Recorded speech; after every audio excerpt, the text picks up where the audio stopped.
es el segundo en una serie de puntos de vista dedicados al tema de si Dios castiga o no castiga. Como di a entender en el punto de vista anterior, la razón por la que creo que es necesario hacer esto es porque hasta el momento las personas que son partidarias de afirmar que Dios castiga, algunos hermanos en el mundo de la apologética hispana, han creído que es el momento de sacar una conclusión, y eso es lo que me ha motivado a hacer esta serie de 5 puntos de vista en total. Este es, como digo, el segundo. No se va a entender bien ni en contexto si no se escucha el primero, el anterior. No se va a entender suficientemente bien. Y tampoco se va a entender suficientemente bien si es que se sacan conclusiones apresuradas a partir de estos primeros números, ¿no? Me parece importante señalar que cuando digo cómo no se hace apologética, he buscado un título ciertamente provocador, pero de ninguna manera es un título denigrante del trabajo que se hace en el mundo de la apologética. En este punto, sin embargo, creo que se procede de una manera errada, como dije en la edición anterior del punto de vista, porque hay que tener mucho cuidado de no convertir la apologética en simplemente una manera de citar textos exclusivamente. Esa es la razón por la cual en muchas ocasiones, cuando estamos hablando de una explicación teológica, no de un dogma, porque para el dogma basta con proclamar el dogma como está, pero cuando hablamos de una postura teológica, es decir, prácticamente de una escuela teológica si quieren, hay que explicar mucho más. No bastan las citas, se requiere el contexto y se requiere todo el curso, de alguna forma, de la tradición. Esto van a entenderlo mucho mejor cuando en el quinto programa de esta serie, en el quinto y último de mi parte sobre este tema, haga un recuento de este debate en el contexto teológico reciente y a mucho más nivel teológico que en el que nos encontramos quienes en este momento discrepamos, que somos ambos de alguna manera unos pesos pluma, digamos así, en el mundo de la teología, y menos que pesos pluma porque ninguno de los dos, ni quienes en este momento se ponen del lado de afirmar que Dios castiga, que es una necesidad teológica hacerlo y que estamos en el error, quienes afirmamos lo contrario, como quien les habla, como Frank Morera o como el padre Jorge Loring, ¿no? Pero lo que me parece importante señalar en este punto de vista es que, como en el anterior señalaba con bastante detenimiento, cómo no se puede pretender resolver un problema teológico simplemente recurriendo a unas citas del magisterio aisladas y fuera de su propio contexto. Especialmente grave me parece descontextualizar una cita de la Salvifici Doloris, cuando el sentido de la Salvifici Doloris, como vamos a ver, es exactamente el contrario que se le pretende dar cuando se saca esa cita fuera de contexto. También otra forma en la que no se puede proceder en la apologética es cuando se caen en dos errores que pueden darse en este momento. Y esos errores son, número uno, la prescindencia del contexto del magisterio. Número dos, el creer que determinadas urgencias doctrinales deben forzarnos a contrapesar algunos argumentos. Voy a explicar el segundo un poco mejor. Pero el primero se refiere a la necesidad de comprender que la razón teológica, como explicaba en el número anterior, no es simplemente el uso del racionalismo. El uso del racionalismo fue condenado por sucesivos pontífices como la herejía del siglo XX, de comienzo del siglo XX, que se conoció como el modernismo, que creía que la razón sola podía determinar determinadas verdades teológicas y que todas las verdades teológicas tenían que ser sometidas a la razón. Un famoso francés, Loisy, y un jesuita inglés, Tyrrell, fueron excomulgados por esta doctrina, ¿no? En consecuencia, no se trata de creer que la razón teológica por sí sola puede argumentar. No, la razón teológica tiene que hacerla en el marco del magisterio.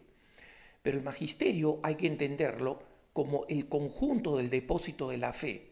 Es un conjunto rico, complejo, y que además camina en una dirección, ¿no? Ese es sumamente importante, comprender que el magisterio camina en una dirección y en determinados temas fundamentales en los que, por ejemplo, no se puede llegar a una conclusión definitiva, se pide, digamos, sentire cum ecclesia, ¿no? Sentir con la iglesia y vibrar con la iglesia y seguir en la misma dirección que la iglesia.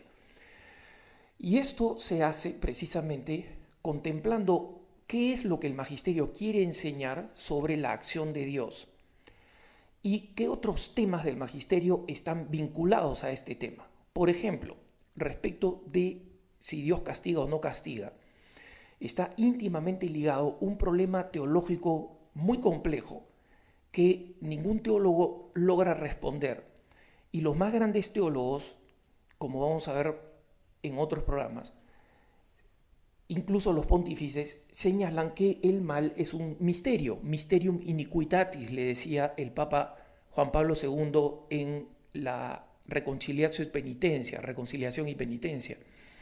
Y en múltiples ocasiones explicaban que el misterio del mal era una realidad que hundía sus raíces en algo que está más allá del ser humano, es decir, en la realidad sobrenatural, en el demonio, cuando hablamos específicamente del mal. Entonces, como vamos a ver en el punto de vista siguiente, no puede hacerse una afirmación en el campo de si Dios castiga o no castiga, sin comprender qué aporta a esta reflexión otras reflexiones sobre el misterio del mal. Cuando yo he ofrecido algunos pasajes de la Reconciliación y Penitencia, me han dicho: Alejandro, ¿en qué pasaje dice, en qué parte dice que Dios no castiga? En ninguna parte dice Dios no castiga. No se va a encontrar un texto que diga Dios no castiga, aunque probablemente encuentre alguno, pero no se trata de decir eso. Se trata de comprender qué es lo que el texto está diciendo cuando, por ejemplo, señala que Dios no es autor, ni tampoco es el agente, la causa directa del mal. La causa directa es un principio filosófico que hay que comprender. Dios no es autor ni causa directa del mal. Entonces, esa afirmación es una afirmación que se contradice, como vamos a ver, con la afirmación de que Dios castiga, ¿no? Aunque se diga, no, pero castiga porque quiere educar, etc., eso lo veremos. Pero, una vez más, está el gran problema de entender que el tema no se cierra haciendo una afirmación que después va a abrirnos otros temas. Y, en consecuencia, la razón teológica se tiene que aplicar, una vez más, en el contexto de la teología.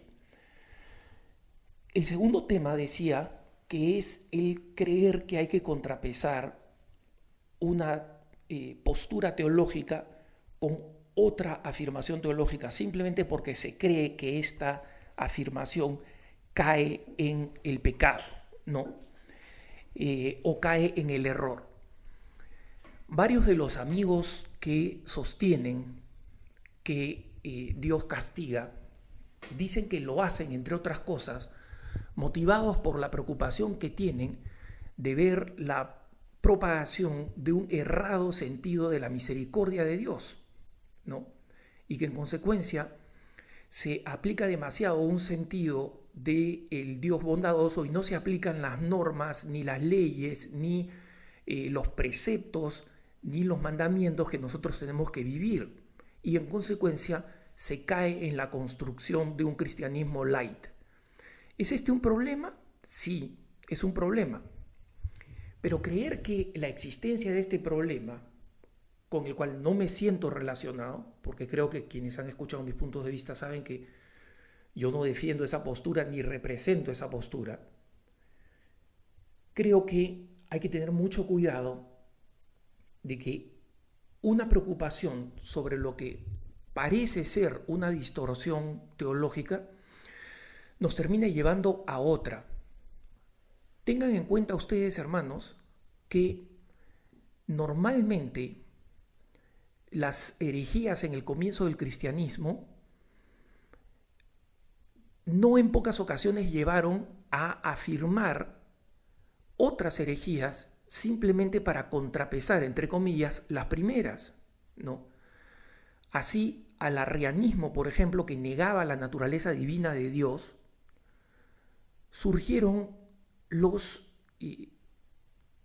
que señalaban, como Prisciliano, por ejemplo, el priscilianismo, que señalaban que en realidad Jesús era Dios y solamente Dios y no hombre, que no se había encarnado, sino que había asumido el cuerpo humano como una especie de muñeco, ¿no? Como si de repente Jesús fuera una especie de Chucky, ¿no? Ese monstruo, ese muñequito que se vuelve un monstruo porque tiene un espíritu maligno que lo posee, ¿no? Una cosa así.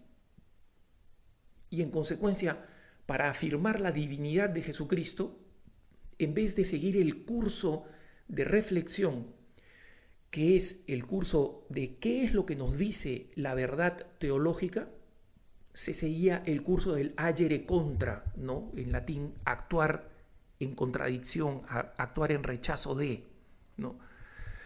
Y en muchas ocasiones ese agere contra ha sido un pésimo consejero desde el punto de vista teológico en el tema de la Eucaristía. Quienes estudian, por ejemplo, el tema de la definición de la Eucaristía, de cómo está presente el cuerpo de Dios, algunos decían que si es que era efectivamente el cuerpo, un pedazo de la hostia era solamente un pedazo del cuerpo una vez que se había consagrado.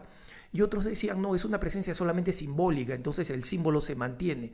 Se dan cuenta cómo en ambos se niega el misterio de la presencia real en la Eucaristía, no en un pedazo de la hostia. Nosotros decimos, está todo Dios. Y estos debates sobre la Eucaristía se dieron en una época bastante avanzada de la Edad Media. Es decir, ni siquiera cualquiera pensaría que la realidad de la presencia del Señor, en la que ha creído la comunidad desde el principio, por si acaso, pero se define teológicamente en una época muy posterior, ¿no? Y en consecuencia, porque surgen herejías en el camino, múltiples herejías. Y muchas de estas herejías eran precisamente tratar de negar, tratar de irse al otro extremo de lo que una herejía negaba. Entonces, es muy importante comprender, y acá no estoy utilizando la historia de las herejías simplemente como un referente para poder entender. No estoy diciendo que la posición de quienes dicen lo contrario es una posición herética. Quienes dicen que Dios castiga, yo no digo que es una posición herética, como se ha insinuado de la posición de Frank Morera y de quien les habla, ¿no? Sin embargo, el tema de si me han dicho hereje o no me han dicho hereje me parece absolutamente secundario. Me parece que es un tema que queda insinuado en la manera como se presenta el razonamiento, pero no me siento ofendido. Es el tema principal. Me parece fundamental simplemente aclarar. Pero para poder aclarar, he necesitado hacer estas dos precisiones. La que hice en el punto de vista anterior, respecto de la necesidad de usar la razón teológica. No podemos pensar como protestantes y utilizar los textos del magisterio como los evangélicos utilizan la Biblia, partiéndola en pedazos y citándola y creyendo que así resuelven todos los problemas de la teología y que, peor todavía, así dan respuestas a la necesidad vital de las personas de conocer auténticamente a Jesucristo y vivirlo en la vida cotidiana.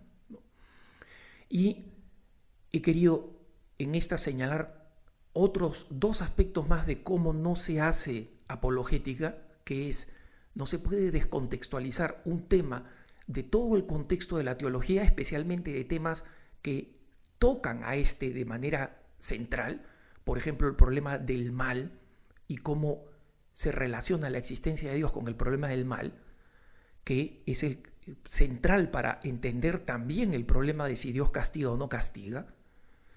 Y finalmente, como he señalado, comprender que determinadas preocupaciones o pastorales o teológicas, como señalan algunos de quienes sostienen que Dios sí castiga, es decir, la preocupación por una teología que se está ablandando y que no está presentando los deberes porque pone demasiado acento en una mala comprensión de la misericordia, esa preocupación o esa perspectiva no puede llevarnos a definir nuestra postura en temas teológicos que son importantes. No, nosotros tenemos que seguir el curso del magisterio en su integridad y la razón teológica como parte del aporte y del despliegue de ese magisterio, a dónde nos lleve, porque como decía, citando a la Veritatis Splendor, Juan Pablo II, San Juan Pablo II, la verdad no se puede contradecir con la verdad, y en consecuencia, si nosotros utilizamos